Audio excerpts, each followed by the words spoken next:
வணக்கங்க. நான் இப்போ நம்ம வாழ்க்கையில் ஏற்படுற மாற்றம், ஃபஸ்ட்டு குழந்தையா பிறக்கிறோம், அப்புறம் இளமையாக ஆகிறோம், அதுக்கப்புறம் முதுமையாக அடையிறோம்.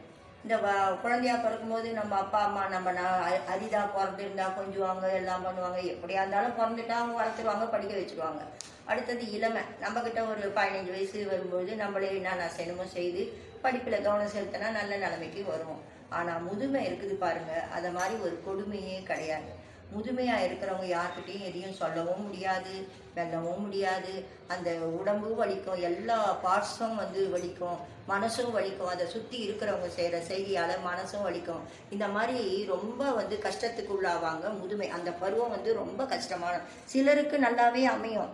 ஆனால் சிலருக்கு ரொம்ப கொடுமையாக தான். ஆனால் முக்கால்வாசி பேர் முதுமையை வெறுக்கிறாங்க. ஏன்னா கொஞ்ச நாள் ஒரு 50 வயசு ஆகிட்டா நம்ம செத்து போகணும், இருக்கக்கூடாது அப்படிலாம் தான் பேசுகிறாங்க. ஏன்னா முதுமையாக ஆயிட்டு அடுத்தவங்களுக்கு பாரமாக இருக்கக்கூடாது. இப்போ ஓடுற உலகத்தில் எல்லா நம்மளுடைய ஆணாக இருந்தாலும் பெண்ணாக இருந்தாலும் பொம்பளை பசங்க ஆம்பளை பசங்க எல்லாமே வேலைக்கு போகுதுங்க, வருதுங்க. அதுங்களை நம்ம அதுங்களையே அதுங்க பார்த்துக்க முடியல, நேரத்துக்கு சாப்பிட முடியல, அந்த குழந்தைங்களை பார்த்துக்க முடியல, அப்படிலாம் அவஸ்தப்படுதுங்க. அந்த காலகட்டத்தில் நம்ம முதுமையில் அதுங்க வீட்டில் இருந்தோம்னா அதுங்க நம்மளை திரும்ப முதியோர் இல்லத்தில் சேர்க்க தான் பார்க்குங்களோ ஒழிய வச்சுக்கிட்டு நம்ம ஏன் அம்மா அப்பா போய் 4 பேரோட ஷேர் பண்ணிங்கன்னா அவங்க கடந்த கால நிகழ்வுகளை பகிர்ந்துக்கின்னு இருக்கட்டும் அப்படின்னு நினச்சி இட்டுட்டு போய் சேர்க்குறவங்களும் இருக்கிறாங்க.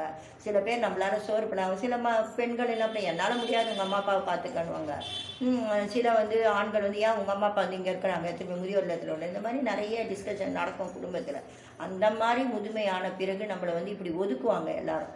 அந்த ஒதுக்குற பருவம் ரொம்ப மனசு கஷ்டத்தை. சில பேர் அதுலேயே சூசைட் பண்ணிப்பாங்க. ஐயோ நம்ம இருக்கிறதோட்டு தானே எல்லாருக்கும் கஷ்டம்ன்ட்டு. ஆனால் முதுமை மாதிரி ஒரு நல்ல பருவம் எல்லாத்தையும் அனுபவித்து நம்ம எல்லா இந்த உலகம் இதெல்லாம் நம்ம தெரிஞ்சுக்கிட்டு அதை அடுத்து நம்ம பேரன்களுக்கு நம்ம பிள்ளைங்களுக்கு அப்பா நீ இப்படி நான் இப்படி நடந்ததோட்டு தான் இந்த நிலைமை அதெல்லாம் சொல்லக்கூடிய பருவம் தான் முதுமை. அதாவது ஆசீர்வாதம் பண்ணுறதுக்கும் அறிவுரை சொல்கிறதுக்கும் ஏற்ற பருவம் தான் முதுமை. அதை நம்ம ஒதுக்கக்கூடாது. அதை எப்படி நம்ம ஹேண்டில் பண்ணணுமோ, வேலைக்கு 2 பேரும் போகிறாங்களா பார்க்க முடியாதா, காசு கொடுத்து எங்கன்னா முதியோர் இல்லத்தில் சேர்க்கலாம், இல்லைன்னா ஆள் வச்சு வீட்லேயே பார்த்துக்கலாம். இதை மாதிரி இருந்த ஒரு குடும்பத்தில் ஒரு வயசானவங்க அந்த 2 பேர் கணவன் மனைவி இருந்தாங்க. அந்த மனைவியினுடைய அம்மா அப்பா அவங்க வீட்டில் இருந்தாங்க. அப்போ கணவன் என்ன சொன்னார், எப்போ பார்த்தாலும் காலையில் எழுந்திரிச்சிக்கிறாங்க, பாத்ரூமை பிடிச்சிக்கிறாங்க, நம்மளால் எதுவுமே செய்ய முடியல, நான் வேலைக்கு போகிறது இல்லையா, உங்கள் அம்மா அப்பா வீட்டுக்கு உங்கள் அண்ணன் வீட்டுக்கு அனுப்ப, எதுக்கு இங்கே வச்சுக்கணும் கஷ்டப்படுத்துகிறேன் என்ன அப்படின்னு சொல்கிறேன்.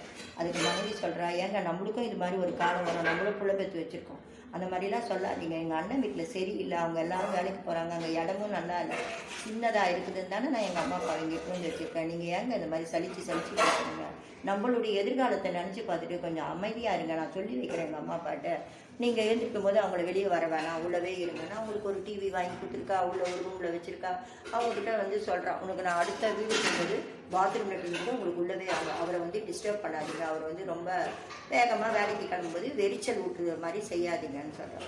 அவர் அது மாதிரி நடந்துக்கிட்டு இருக்கும்போது ஒரு நாள் அவங்க அப்பா ரொம்ப உடம்பு முடியாமல் ஆகி அவருக்கு அவசரமாக பாத்ரூம் போய் ஆகணுன்ற சூழ்நிலை.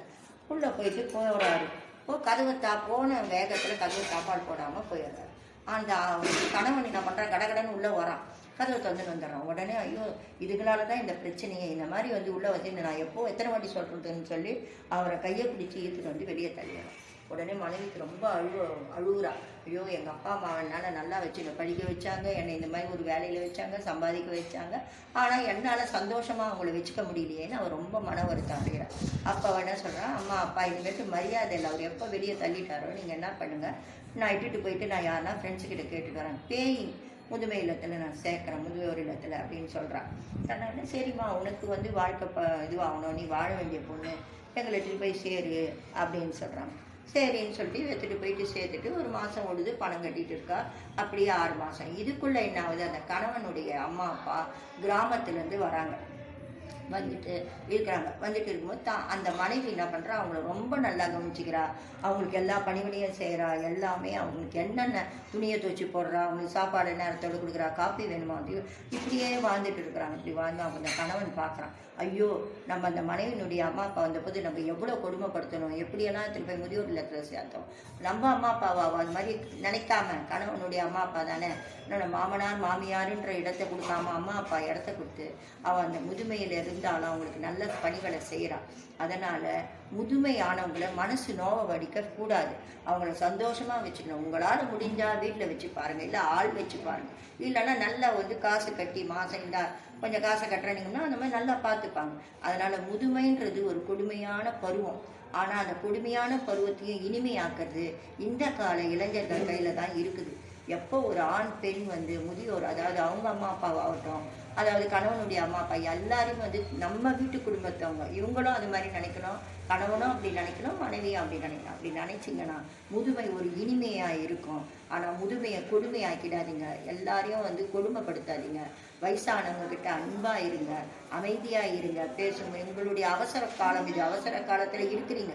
ஆனாலும் அதை அப்படியே ஒரு தூரம் ஒதுக்கி வச்சுட்டு அவங்கக்கிட்ட அணுகும்போது மட்டும் அமைதியாக இருந்தீங்கன்னா அவங்களுடைய ஆசீர்வாதம் என்றைக்கு உங்களுக்கு கிடைக்கும். இவங்களை நீங்கள் இங்கே நல்லா வச்சுக்கணும். மேலேருந்து பார்த்துன்னு இருக்கார் எல்லாம் ஒரு சக்தி கடவுள், அவருக்கு உங்களுக்கு நல்ல ஒரு ஆசீர்வாதம். உங்களுடைய முதுமை காலம் இனிமையாக மாறுன்றது என்னுடைய கருத்து. இந்த நீதி என்னன்னா, முதுமை பருவத்தை நல்ல ஒரு இனிமையான பருவமாக ஆக்குங்க. முதுமை என்றைக்குமே எல்லாருக்கும் ரொம்ப நல்ல பருவம். அதை வீணடித்து முதுமையே வேணான்னு எல்லாரும் சொல்கிற அளவுக்கு பண்ணிடாதீங்க. இதுதான் இந்த கதையில் உங்களுக்கு நான் சொல்கிற கருத்து. நன்றி.